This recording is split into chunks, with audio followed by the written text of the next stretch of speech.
it's going to be windy. What are you doing? I'm putting a double clean out tee in, so septic plugs up. We can get a snake in there and head both directions, one into the tiny house and one into the towards the septic. So right now I'm just putting some PVC cement on here, and essentially this part will stick out of the ground. I have a cap on here to take off, get a snake into, and this end will tie into the drain system on the tiny house. If you push the snake toward the tiny house, where does the clog go?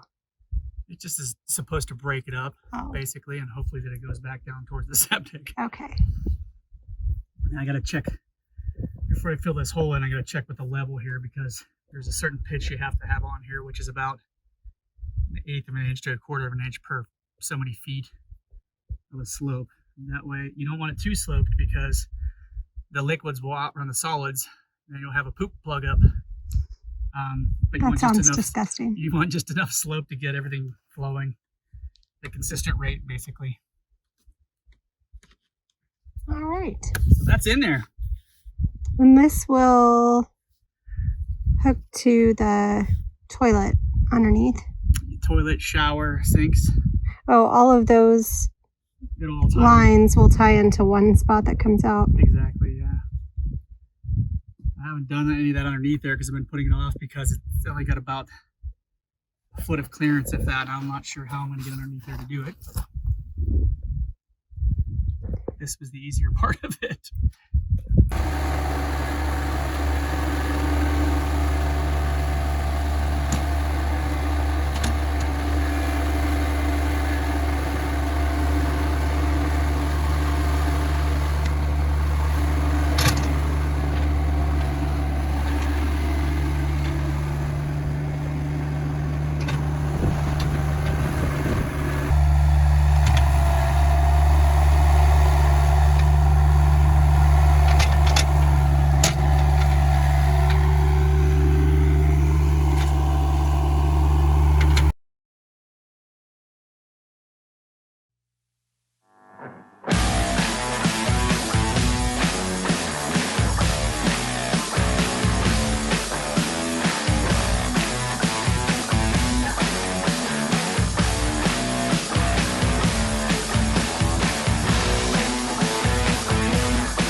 You might be wondering from my time lapse what all I got going on today. I've been trying to finish up the last of the rock wool insulation in our tiny house / guest cottage. Future name La Adelita for a piece of art that will be hanging in here. The rock wool is not nearly as bad as the pink insulation, or so I hear. I've never worked with that, so I don't have a basis for comparison.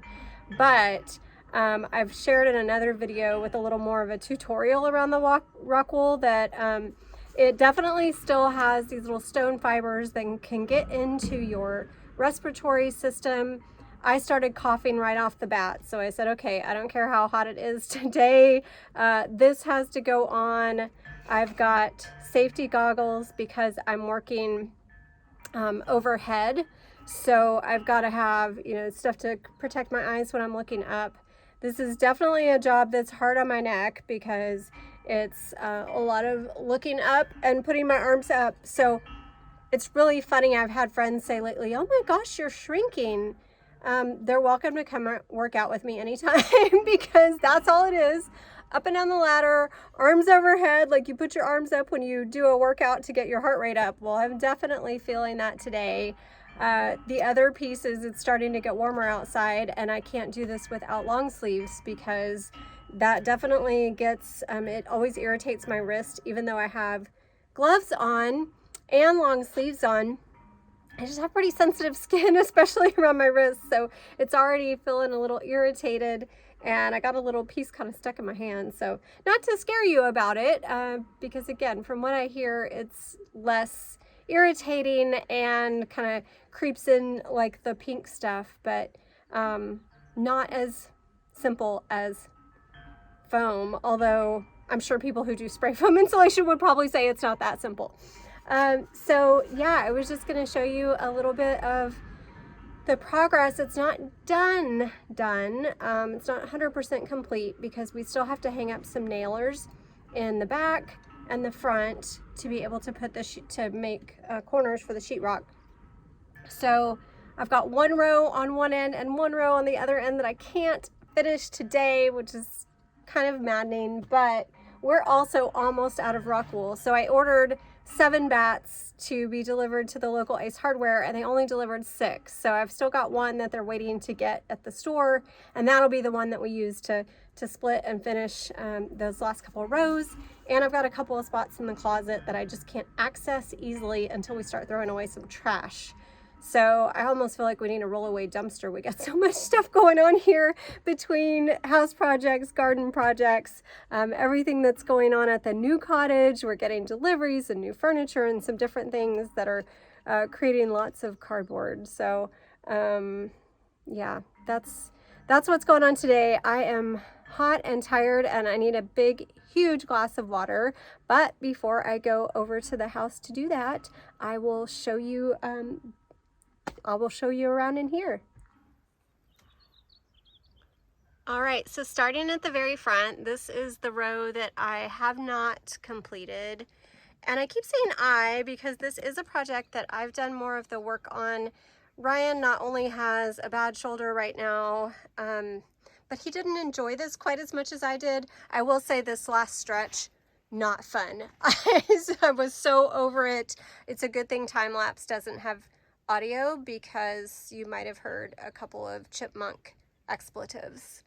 But here's the last row, but everything else is complete, and I even feel like I'm gonna cough, which just goes to show how you can't tell that this is as irritating as it is in the air. But you can kind of see from my piles here and my excess, it still is can get pretty messy, even though it does come in these really nice 16 by 48 bats, and there's 12 to a bag.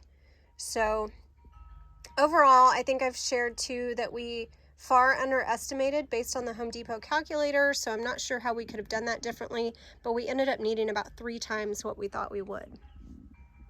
One of the things that was challenging, of course, was the wiring, and there were some places where I actually was able to feed it through behind the wires. So if you look here, we've got that piece that goes all the way down, and there's the seam further down.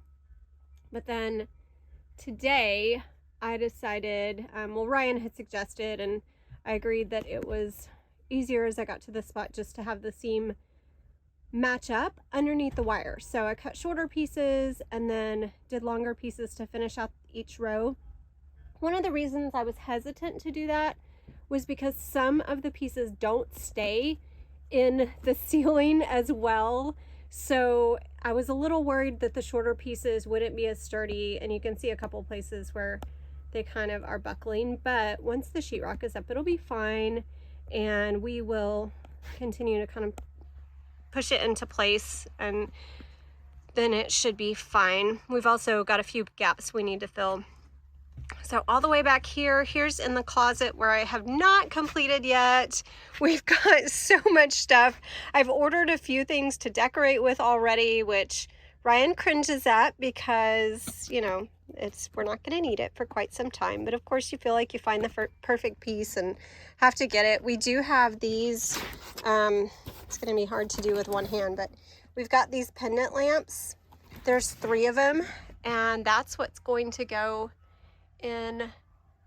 along this vaulted ceiling. So those will be pretty cool, have that rustic look with the rope and the black wires. So matte black, that's what we're doing, all the finishes. So you can see the bathroom vanity, I switched out the knobs and then bought matte black faucet for that. So yeah, a lot of black and white with a touch of terracotta tile and some rust colors, and of course the black and white tub. So I would say that was probably the biggest challenge with the ceiling.